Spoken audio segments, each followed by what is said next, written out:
There are so many families in this city who feel that each and every night. Is my child safe?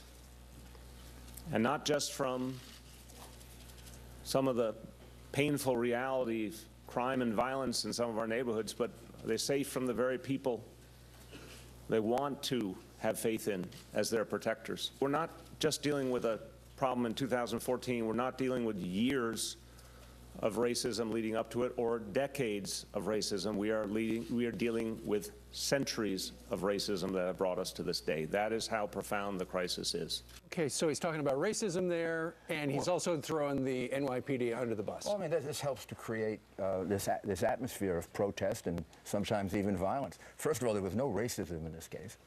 There's no indication if this man were a white man resisting arrest at that same size, the same thing would happen. If I recall correctly, there was an African-American sergeant on the scene. Female. Observing, in charge of the entire situation, never did anything to stop it. She could have said, stop. Observing the technique that was used. As far as I know, now again, I haven't seen the grand jury minutes, she did nothing to interrupt it. That might have weighed in the grand jury decision. But to suggest that racism was involved here, just because it's a white man and a black man, and then also to talk about families worried about their children, there are a handful of police shootings of blacks, a handful.